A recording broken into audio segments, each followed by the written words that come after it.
What's going on, guys? Snickel here, and in this video I'll be walking you through how to get all of the online trophies for Enemy Front on the PlayStation 3. This guide will be the most efficient way to get all of the online trophies, and the only way to do that nowadays is you must boost, since the player base for this game is basically non-existent. I just want to clear that up before moving forward into this guide, so if you aren't interested in boosting for any online trophies, then disregard any of the specific boosting methods that I discuss, but you can use the general principles to obtain your trophies legitimately if you're able to find other players. Before we go any further, I want to let you know that this guide is brought to you by Rep Sports.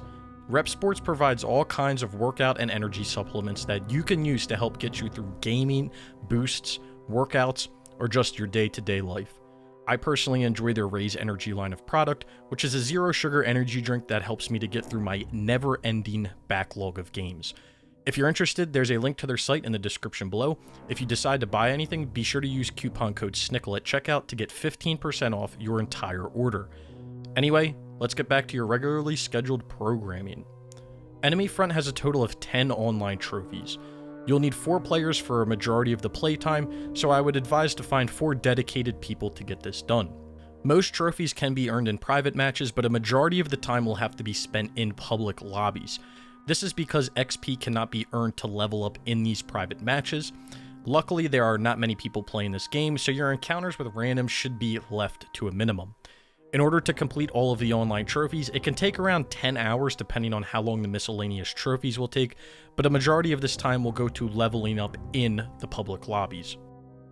The first trophy that I would work for is Invincible, which is to win a deathmatch round without dying. Now, the reason that you want to complete this first is you want to get all of the private match-based trophies out of the way so that you can start to earn XP for levels faster.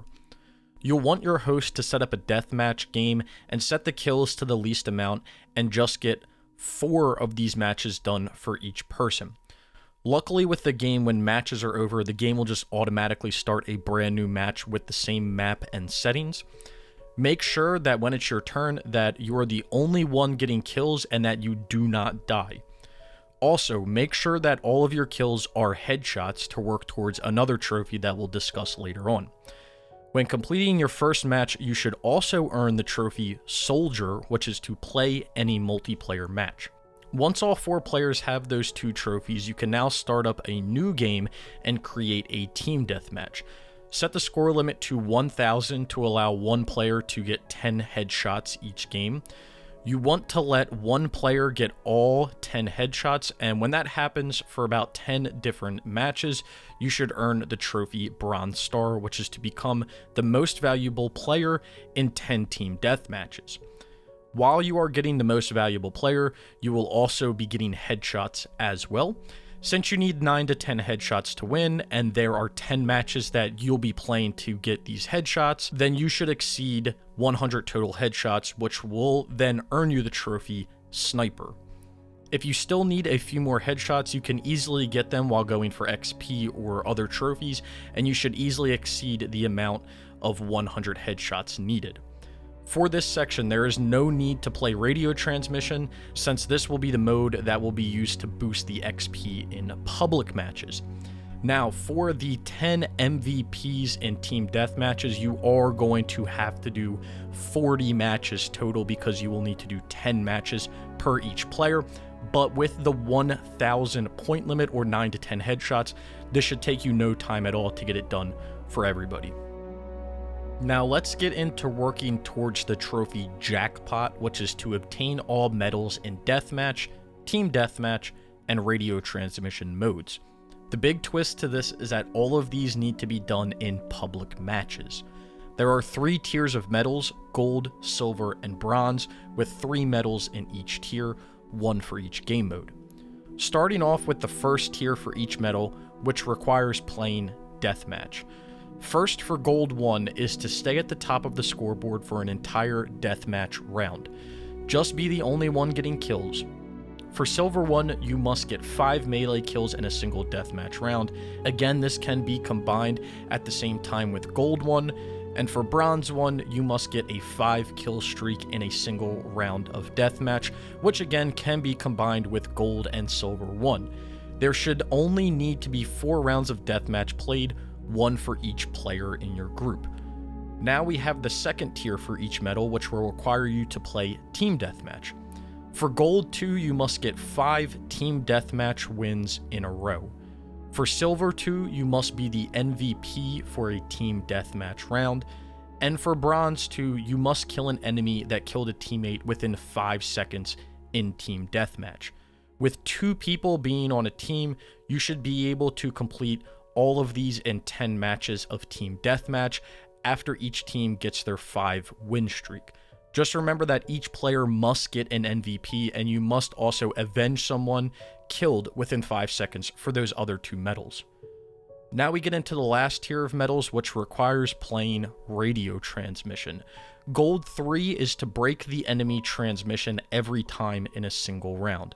Simply let the enemy team capture all of the points, and then you capture them all and win. Silver 3 is to capture all points at least once in a radio transmission round. When you capture to win, just make sure both players are on the point so that they both can capture it at the same time. Lastly is Bronze 3, which is to defend a radio transmission point 3 times. Simply just have an enemy run onto the point that you've captured and start to capture it themselves, and then kill them and do that 3 times. You should do 2 full rounds of radio transmission to get each side a win for the Gold 3 challenge.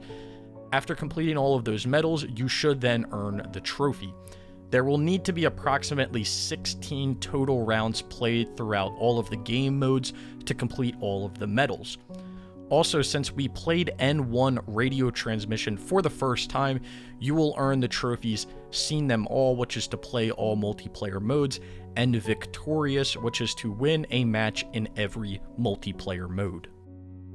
Now let's get into the meat and potatoes time of the game, which is boosting the XP. The gameplay that you see in the background of this video is what a typical match of boosting XP should or will look like.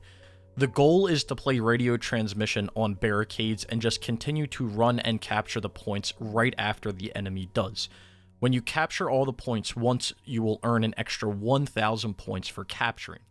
We were able to pull around 15 to 20,000 experience in one round, being as efficient as possible, with each round taking around the 10 minutes that's allotted. You will be working towards the trophy Sir Yes Sir, which is to obtain First Sergeant rank. You will need to obtain 600,000 XP total in order to get this rank. So with getting 15,000 a round, you should get around 90,000 an hour. So getting 600,000 XP total should take you a little under 7 hours from starting from nothing. While you are boosting, if any partners need any radio transmission wins for the trophy Roger and Out, which is to win 5 matches in radio transmission mode, be sure to let them win. Because when boosting XP, you can go the whole time limit round without winning, so just be mindful of that if anybody needs that trophy. Also, while going for your XP, you will eventually play 50 multiplayer matches total, which will net you the trophy Long Day. These matches are counted between private and public matches, so no need to worry about doing 50 matches in either private or public, they're all combined. And with all of that being said, and around 10-ish hours later, you should have completed everything needed for the multiplayer for Enemy Front on the PlayStation 3. With shutdown after shutdown, and this being an older PS3 game, it is inevitable that at some point these servers will go down, so I would advise to get this done sooner rather than later. Anyway, I hope you guys enjoyed the video, and if you found it enjoyable or informative, be sure to leave a like below. I will leave links to useful guides and sites all in the description below for your convenience. If you would like to see this type of video on any other game, be sure to leave a comment below. I will only make these types of videos on games that I personally complete, so I can give my personal insight on how to make it more efficient for you. Let me know your thoughts on the game in the comments below, or if you do have any questions, be sure to leave those below as well. Again, please give the video a like if you did enjoy it or it was informative, and if you've made it this far, consider subscribing for more trophy content like this. Anyway, I hope to see you guys around sometime soon.